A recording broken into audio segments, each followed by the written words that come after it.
Hello students, जैसा कि आप लोग जानते हैं कि मैं आपको सिंथेसिस चैप्टर पढ़ा रहा हूं।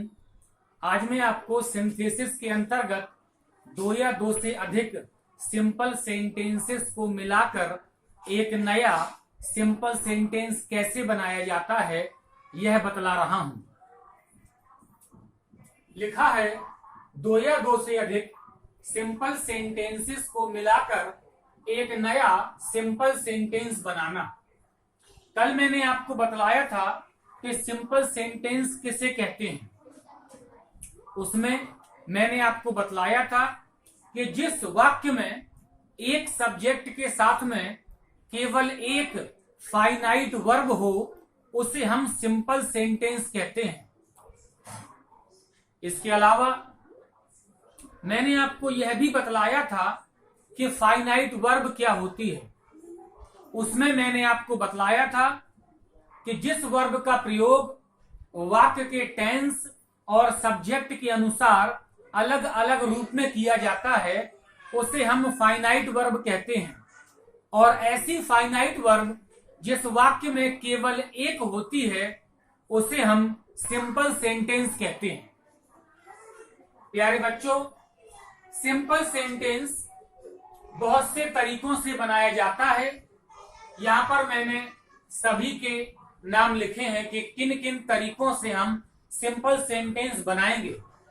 सबसे पहला तरीका है इन्फिनेटिव के द्वारा, दूसरा है पार्टिसिपल, तीसरा है नॉमिनेटिव एब्सोल्यूट, चौथा है एडजेक्टिव के द्वारा, पांचवा है एडवर्ब या एडवर्बियल फ्रेज के द्वारा, छठवां है नाउन या नाउन फ्रेज इन एपोजिशन, सातवां है जीरंड या नाउन से पहले प्रीपोजिशन का प्रयोग करके, और आठवां है कंजंक्शन एंड का प्रयोग करके।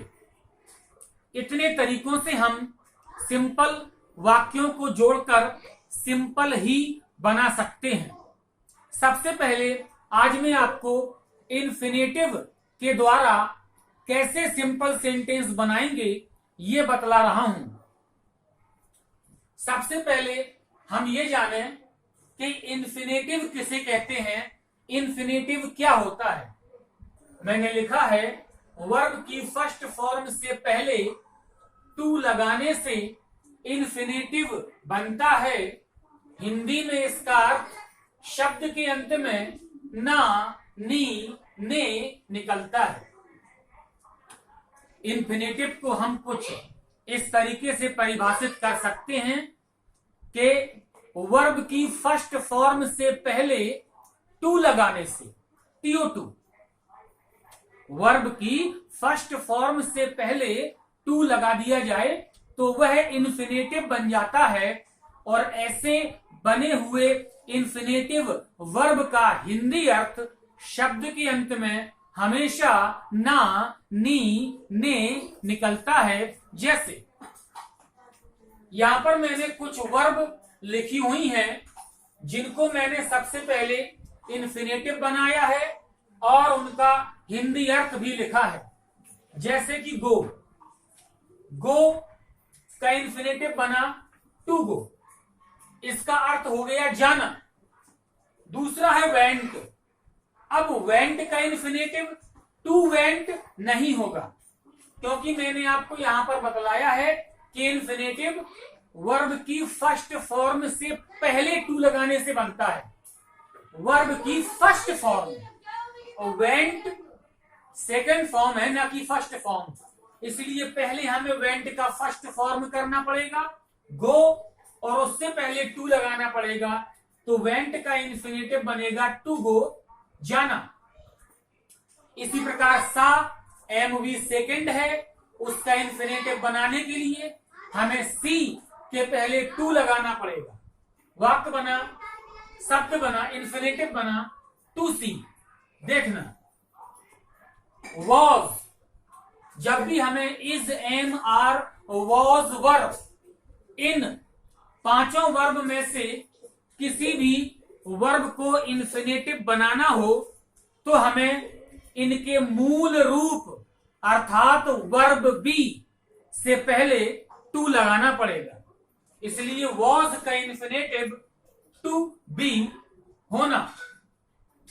हैड, हैड हैव की सेकेंड फॉर्म है।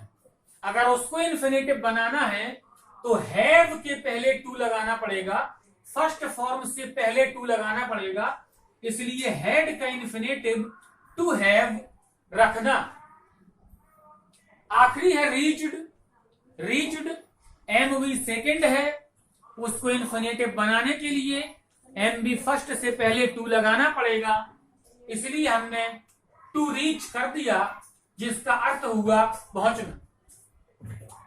इन्फिनेटिव की परिभाषा में आपने जो पढ़ा, हम वो यहां पर भली भांति देख रहे हैं कि वर्ब की फर्स्ट फॉर्म से पहले टू लगाने से इन्फिनेटिव बनता है। हिंदी में इसका अर्थ शब्द के अंत में ना, नी, ने आदि निकलता है। मैंने यहां पर दो नोट लिखे हैं, उन नोट्स पर गौर करें। पहले नोट में लिखा है इन्फिनेटिव का प्रयोग नाउन की तरह सब्जेक्ट तथा ऑब्जेक्ट दोनों रूपों में किया जाता है। जिस प्रकार से हम किसी भी नाउन का प्रयोग सब्जेक्ट और ऑब्जेक्ट दोनों रूपों में कर लेते हैं, ठीक उसी प्रकार से इन्फिनेटिव का प्रयोग भी सब्जेक्ट और ऑब्जेक्ट दोनों रूपों में एक नाउन की तरह ही किया जाता है। एग्जाम्पल में मैंने दो वाक्य लिखे हैं। पहला वाक्य, to smoke is injurious to health. धूम्रपान करना स्वास्थ्य के लिए हानिकारक है। इस वाक्य का सब्जेक्ट है टू स्मोक। स्मोक एक मुख्य क्रिया है, एक मेन वर्ब है, लेकिन उसके पहले टू लगने से ये एक इन्फिनेटिव वर्ब बन गई, जो कि इस वाक्य में यहां पर सब्जेक्ट का काम कर रही है। दूसरा वाक्य, I wanted to swim in the river. मैं नदी में तैरना चाहता था। इस वाक्य में टू स्विम ऑब्जेक्ट के तौर पर इन्फिनेटिव वर्ब आई है, अर्थात इन दोनों वाक्यों में इन्फिनेटिव वर्ब का प्रयोग पहले वाक्य में सब्जेक्ट तथा दूसरे वाक्य में ऑब्जेक्ट की भांति किया गया है, जिनका प्रयोग बिल्कुल नाउन की तरह हुआ है। नोट नंबर 2 में गौर करें, लिखा है इन्फिनेटिव का प्रयोग उद्देश्य प्रकट करने के लिए किया जाता है। विशेष ध्यान दें, अभी हम जब इन्फिनेटिव के नियम के द्वारा दो सिंपल सेंटेंसेस को जोड़कर एक सेंटेंस बनाएंगे, तो वहां पर यह बात हमें ध्यान में रखनी होगी कि इन्फिनेटिव का प्रयोग उद्देश्य प्रकट करने वाली वर्ब के लिए किया जाता है। जैसे he went to Agra to see the Taj Mahal. वह आगरा ताजमहल देखने गया था। वह ताजमहल देखने आगरा गया। सबसे पहले वह आगरा गया, उसका उद्देश्य था ताजमहल देखना, इसलिए उद्देश्य वाली वर्ब को हमने इन्फिनेटिव बना दिया, अर्थात इस वाक्य में इन्फिनेटिव का प्रयोग उद्देश्य के लिए किया जा रहा है। प्यारे बच्चों, अब मैं दो सिंपल सेंटेंसेस को मिलाकर इन्फिनेटिव के रूल से किस प्रकार से एक नया सिंपल सेंटेंस बनाते हैं, इसके नियम बतला रहा हूं।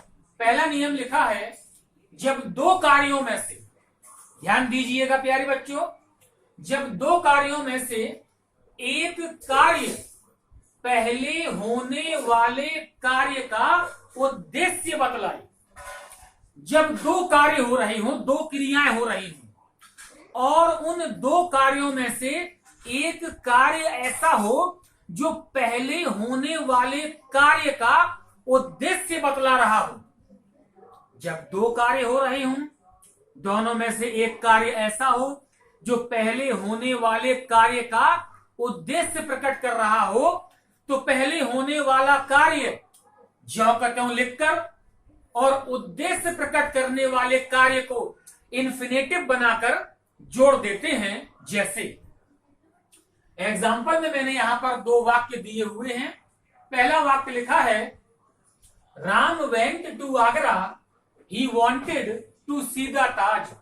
राम आगरा गया, वह ताजमहल देखना चाहता था। इन वाक्यों में दो कार्य हो रहे हैं। पहला कार्य है आगरा जाना, दूसरा कार्य है ताजमहल देखना। मैंने आपको नियम बतलाया कि जब दो कार्यों में से, यहां पर दो कार्य हो गए, जब दो कार्यों में से एक कार्य, ये एक कार्य, देखना पहले होने वाले कार्य का, पहले कार्य हुआ जाना, उद्देश्य प्रकट करें। ताजमहल देखना पहले होने वाले कार्य, आगरा जाने का उद्देश्य है। आगरा जाने का उद्देश्य क्या है? ताजमहल देखना। इन दोनों वाक्यों में से एक कार्य पहले होने वाले कार्य का उद्देश्य है, इसलिए हमने पहला वाला कार्य ज्यों का त्यों लिखकर राम वेंट टू आगरा, और उद्देश्य वाली वर्ब को इन्फिनेटिव बनाकर, जो कि पहले से इन्फिनेटिव बना हुआ है, जोड़ दिया। वाक्य बना Ram went to Agra to see the Taj. Ram Taj Mahal देखने आगरा गया। एक और एग्जांपल देखें। I have no money, I can not spend. मेरे पास बिल्कुल पैसे नहीं हैं, मैं खर्च नहीं कर सकता हूं। अर्थात मेरे पास खर्च करने के लिए पैसे नहीं हैं। पैसों का उद्देश्य है खर्च करना, उद्देश्य वाली वर्ब है स्पेंड, इसलिए हम स्पेंड को इन्फिनेटिव बना देंगे और पहले वाले वाक्य के बाद जोड़ देंगे। वाक्य बनेगा I have no money to spend. खर्च करने के लिए मेरे पास पैसे नहीं हैं। मुझे आशा है आपको यह पहला नियम समझ में आया होगा।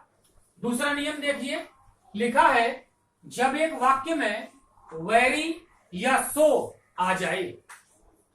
याद रखें प्यारे बच्चों, जब एक वाक्य में वेरी या सो आ जाए और वेरी या सो के बाद कोई एडजेक्टिव लिखा हो, विशेषण लिखा हो, जब एक वाक्य में वेरी या सो आ जाए और वेरी या सो के बाद कोई एडजेक्टिव, कोई विशेषण लिखा हो, तथा दूसरे वाक्य में, एक वाक्य में वेरी या सो के बाद कोई एडजेक्टिव आ जाए तथा दूसरे वाक्य में कैन नॉट या कुड नॉट आ जाए, तो वाक्य बनाते समय वेरी या सो के स्थान पे एडवर्ब टू कर देंगे। एडवर्ब टू में TOO होता है, तो हम वाक्य बनाते समय वेरी या सो को हटा देंगे और वेरी या सो के स्थान पर एडवर्ब टू लिख देंगे और कैन नॉट कुड नॉट को हटा देंगे और जो उद्देश्य प्रकट करने वाली वर्ब आई है उसको इन्फिनेटिव बनाकर अर्थात TO2 से जोड़कर हम वाक्य जोड़ देंगे। जैसे मैंने यहां पर दो वाक्य लिखे हैं, I am very weak, I can not walk any मोर। मैं बहुत कमजोर हूं, मैं अब और नहीं चल सकता हूं। अर्थात चलने के लिए मैं बहुत कमजोर हूं, चलना उद्देश्य है। एक वाक्य में वेरी प्लस एडजेक्टिव आ गया, दूसरे वाक्य में कैन नॉट आ गया, तो वेरी के स्थान पे मैंने एडवर्ब टू कर दिया और उद्देश्य वाली वर्ब को इन्फिनेटिव बनाकर जोड़ दिया। वाक्य बना I am too weak to walk any more. और अधिक चलने के लिए तो मैं बहुत ही कमजोर हूं, अर्थात मैं इतना कमजोर हो गया हूं कि मैं और अधिक चल नहीं सकता। अगला एग्जाम्पल देखें, he was so poor he could not by a car. वह तो इतना गरीब था कि वह कार नहीं खरीद सकता था। वह इतना अधिक गरीब था कि वह कार नहीं खरीद सकता था। एक वाक्य में सो प्लस एडजेक्टिव आ गया तथा दूसरे वाक्य में कुड नॉट आ गया, इसलिए सो के स्थान पे एडवर्ब टू कर दिया और उद्देश्य था गाड़ी खरीदना। उद्देश्य वाली वर्ब को इन्फिनेटिव बना के वाक्य जोड़ दिया। वाक्य बना he was too poor to buy a car. Car खरीदने के लिए वह बहुत गरीब था, अर्थात वह इतना गरीब था कि कार खरीद नहीं सकता। इन दोनों नियमों के अलावा एक छोटा सा नियम एक माइनर रूल और भी है जो पहले नियम की तरह ही है, लेकिन उसमें थोड़ा सा अंतर है। पहले नियम में आपने जो वाक्य सीखे उसमें उद्देश्य पॉजिटिव थे, लेकिन इस आखिरी नियम में केवल इतना सा अंतर है कि इसमें उद्देश्य का भाव नकारात्मक होगा, नेगेटिव होगा। जैसा कि मैंने नियम में लिखा है कि यदि उद्देश्य का भाव नकारात्मक हो, अभी तक उद्देश्य का भाव सकारात्मक था, पॉजिटिव था, लेकिन यदि उद्देश्य का भाव नकारात्मक हो तो वाक्य को फिर टू से नहीं बल्कि नॉट टू से जोड़ेंगे। जैसे walk carefully you will fall down, ध्यान से चलो तुम गिर जाओगे। अगर हम इस बात पर ध्यान दें, इसका अर्थ निकालें, इसका भाव जानें, तो हम यह जानेंगे कि अगर हम ध्यान से चलते हैं तो फिर हम गिरेंगे नहीं। ये वाक्य हमें यह कहना चाहता है कि ध्यान से चलो, कहीं ऐसा ना हो कि तुम गिर जाओ, अर्थात दूसरे वाक्य का नकारात्मक भाव है, नेगेटिव सेंस है। इसलिए इस वाक्य को बनाते समय हम टू से नहीं बल्कि नॉट टू से जोड़ेंगे। वाक्य बना walk carefully not to fall down, ध्यान से चलो ना गिरने के लिए। मुझे आशा है आपको ये इन्फिनेटिव के रूल्स समझ में आए होंगे। ये दो या दो से अधिक सिंपल सेंटेंसेस को मिलाकर एक नया सिंपल सेंटेंस बनाने का पहला नियम था। आगे की वीडियो में मैं अगला नियम पढ़ाऊंगा। नमस्कार।